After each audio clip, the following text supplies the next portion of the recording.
नमस्कार, कैसे हैं आप सब। आई होप कि आप सभी अच्छे होंगे। मैं Sangeeta from LearnoHub, the free learning platform, जहां पढ़ सकते हैं math science SST absolutely free at learnohub.com।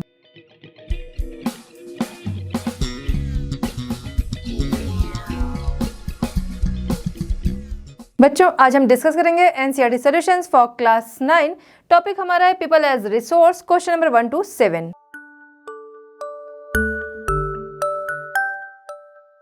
चलिए बच्चों, स्टार्ट करते हैं हमारा आज का चैप्टर। क्वेश्चन नंबर 1 है, what do you understand by people as a resource. People as a resource, इससे क्या समझते हैं। देखिए, नेचर से जो चीज़ें हमें मिलती हैं हम उसे रिसोर्स समझते हैं, ठीक है। तो जो फिजिकल रिसोर्सेज हैं इनका हम क्या करते हैं, मनुष्य क्या करता है, इनका अपनी एबिलिटी से, अपनी नॉलेज से, अपनी टेक्नोलॉजीज़ का यूज़ करते हुए इनको वैल्यूएबल बनाता है, ठीक है। तो ह्यूमन क्या है, ह्यूमन एक रिसोर्स है, यानी पॉपुलेशन जो है वो क्या है, वो एक रिसोर्स है। क्यों? क्योंकि वो अदर जो नेचुरल रिसोर्सेज हैं उनको वैल्यू प्रदान करता है अपनी बुद्धि के आधार पर, ठीक है। People as resource is a way of referring to countries working people in terms of their existing productive skill and abilities. Like other resources, population as also is a resource, ठीक है। तो population क्या है, वो भी as a resource है, ठीक। Next हम आते हैं क्वेश्चन नंबर 2। क्वेश्चन नंबर 2 हमारा है, how is human resource different from other resources like land and physical capital. देखिए, क्वेश्चन क्या है कि ह्यूमन जो है, अभी हमने पढ़ा ह्यूमन क्या है, एक रिसोर्स है। तो ह्यूमन रिसोर्स जो है वो अदर रिसोर्सेज जैसे कि लैंड एंड फिजिकल कैपिटल है उससे वो अलग क्यों है। तो देखिए, उससे अलग इस तरीके से है क्योंकि लैंड है या फिर अदर जो फिजिकल कैपिटल है, ये सभी क्या है, ये सभी को वैल्यू कैसे मिलती है, वो मनुष्य ने प्रदान की। अब देखिए, जो भी चीज़, अब जैसे हम ले लेते हैं आयरन ओर, ठीक है, तो वो क्या होता है कि माइनिंग करके उसको निकाला जाता है। अब अगर मनुष्य उसको वैल्यू ना प्रदान करता है ना, मनुष्य ने उसे वैल्यू दी है, तब हम जान रहे हैं हाँ ये आयरन ओर है, आयरन होगा, आयरन से बहुत सारी चीज़ें हमारे काम की बनती हैं, ठीक है। तो क्या है कि उसे वैल्यू जो दी वो किसने दी, मनुष्य ने दी।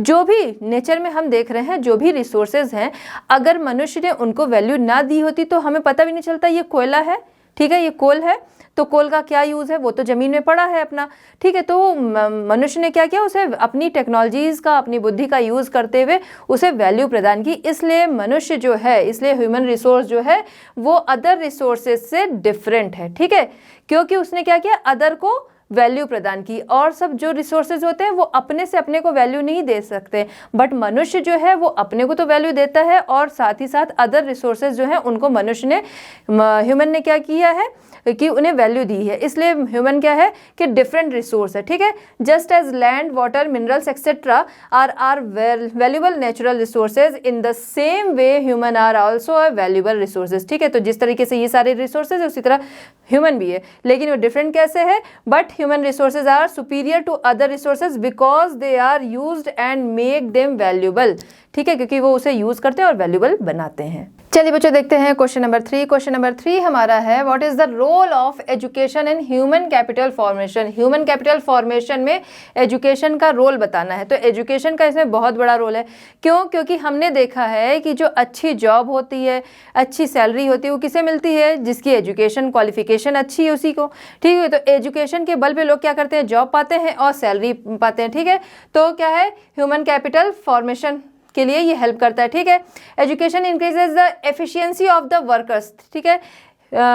एजुकेशन क्या करती है, वर्कर्स की एफिशिएंसी को इंक्रीज करती है, मतलब वो काम करने की जो उनकी क्षमता है, ठीक है। क्योंकि हमें पता है कि जब हम क्या है, हमें नॉलेज होगी चीज़ों की, तो हम समझ सकेंगे कौन सी चीज़ जो है वो किस तरीके से करनी है, वो हम ज़्यादा अच्छे तरीके से चीज़ों को समझ सकेंगे, ठीक है। Education helps in increasing the mental horizon of the people. तो लोगों की जो मेंटल एबिलिटी है या सोचने समझने की जो क्षमता है उसको क्या करती है, एजुकेशन बढ़ाती है, ठीक है। अलग अलग डायमेंशन में तभी इंसान सोच सकता है, अलग अलग तरीके से काम को कर सकता है, ज़्यादा अच्छे तरीके से काम को कर सकता है, ठीक है। Education enhances the national income, cultural richness and increases the efficiency of governance. तो इससे क्या होता है, नेशनल इनकम जो है वो बढ़ती है, गवर्नेंस करने की क्षमता जो है वो बढ़ती है एजुकेशन से, ठीक है। More educated and the healthier people gain through higher incomes. Society also gains in other indirect ways. Point क्या कह रहा है कि ज़्यादा एजुकेटेड जो लोग हों, ठीक है, और साथ ही साथ हेल्थ भी बहुत ज़रूरी है।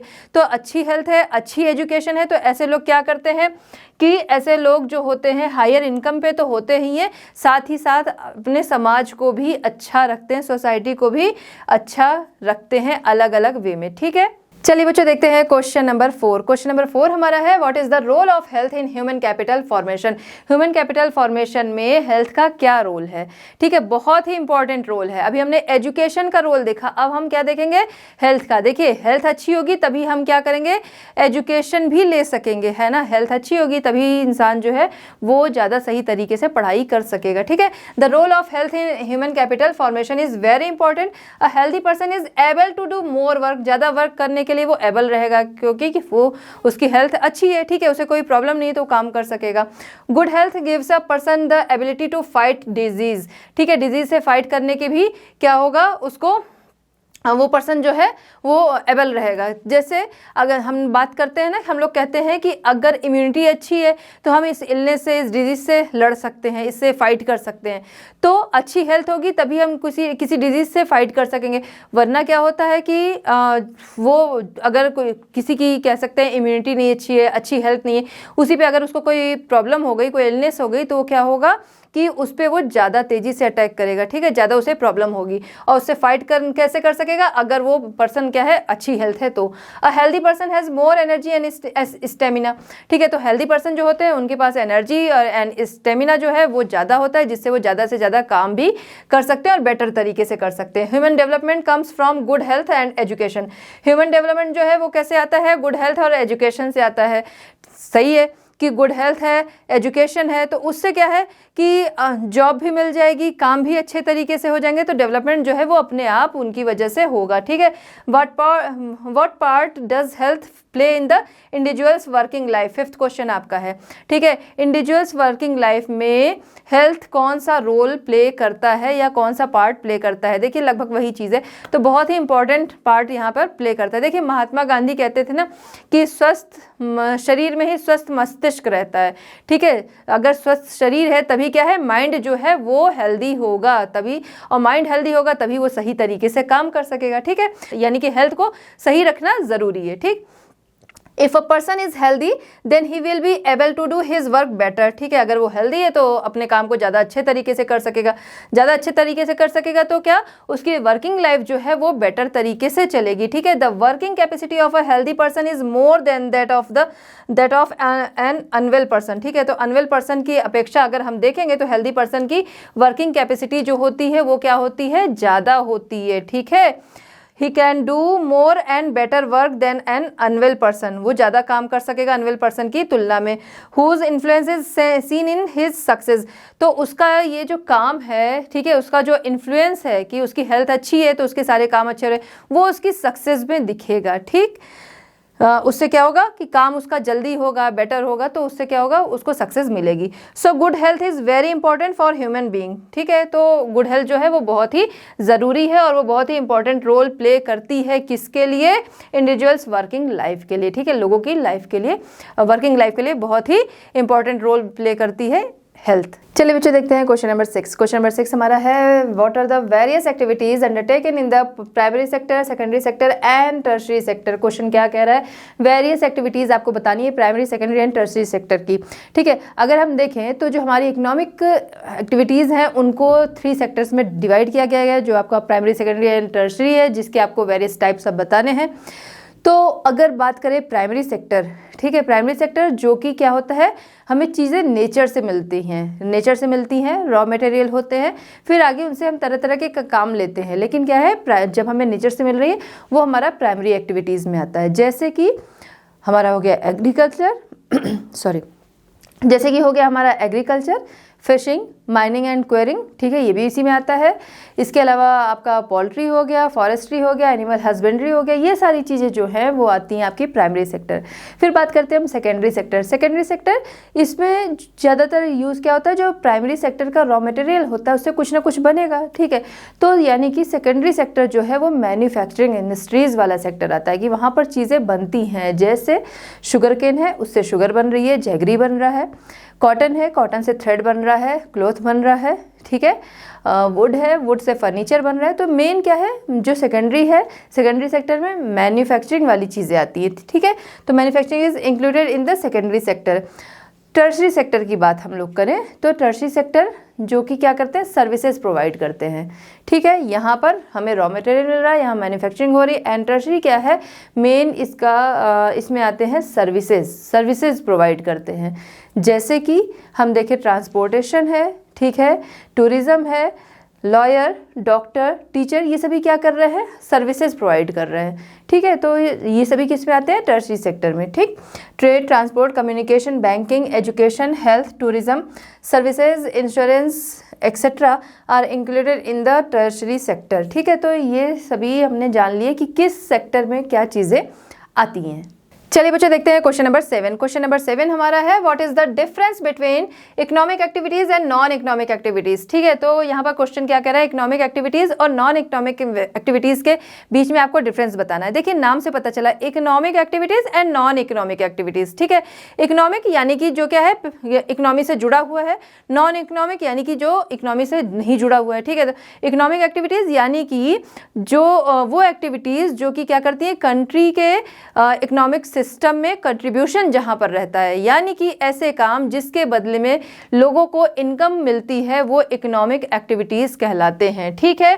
जिसके बदले में सैलरी मिलती है, इनकम मिलती है, वो इकोनॉमिक एक्टिविटीज कहलाते हैं।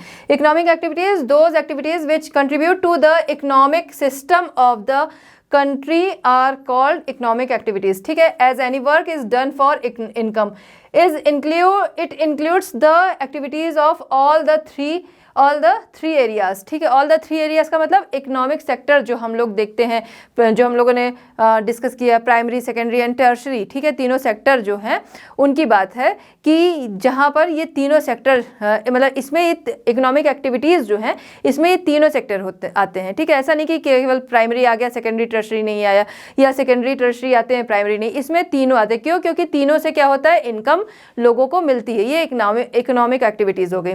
अब नॉन इकोनॉमिक एक्टिविटीज़ जहाँ पर क्या है कि लोग काम तो करते हैं लेकिन उसके बदले में उन्हें कोई इनकम नहीं मिलती है। जैसे आपकी मदर, आपकी चाची, ताई, मामी, ठीक है, भाभी, कोई भी होंगी, वो आपकी सिस्टर कोई भी होंगी, आपके लिए फूड बनाती हैं। मान लीजिए आपके फादर, कोई भी आपके लिए फूड बना रहा है, ठीक है। तो वहाँ पर क्या है, आप उनको कोई इनकम नहीं देते, आप उन्हें कोई सैलरी नहीं देते, या कोई और उन्हें उसके बदले में पैसे नहीं देता, जबकि काम वहाँ पर वो कर रहे हैं, ठीक है, बट उसके बदले में उन्हें कोई सैलरी नहीं देता। वहीं अगर यही लोग रेस्टोरेंट में या फिर कहीं पे शेफ वाला काम कर रहे हैं, खाना वहाँ पर भी वो बनाएंगे, लेकिन वहाँ पर उसके बदले में उन्हें सैलरी मिलेगी। तो जब सैलरी मिलेगी तो वो क्या कहलाएगा, वो कहलाएगा इकोनॉमिक एक्टिविटीज़। और जब उन्हें सैलरी नहीं मिल रही है, वो घर के लोगों के लिए खाना बना रहे, तो उसके बदले में कोई सैलरी नहीं मिल रही, तो वो कहलाता है नॉन इकोनॉमिक एक्टिविटीज़, ठीक है। या फिर जैसे कोई टीचर है, तो वो टीचर ज़रूर है, वो पढ़ाता है, उसे उसके बदले में पैसे मिलते हैं, लेकिन जब अपने बच्चों को पढ़ाएगा, ठीक है, तो वहाँ तो उसे कोई पैसे नहीं मिलेंगे, तो वहाँ पर वो क्या कहलाएगा, नॉन इकोनॉमिक एक्टिविटीज़। डॉक्टर है, पेशेंट देखता है, उसे पैसे मिलते हैं, ठीक है, उसके बदले में उसे पैसे मिलते हैं। वहीं पर अगर वो अपने घर में क्या करेगा, पेशेंट को अपने घर में कोई बीमार है तो उससे तो वो पैसे लेगा नहीं, वहाँ भी वो इसका इलाज करेगा, लेकिन वहाँ पर वो नॉन इकोनॉमिक एक्टिविटीज़ में ही आएगा, ठीक है।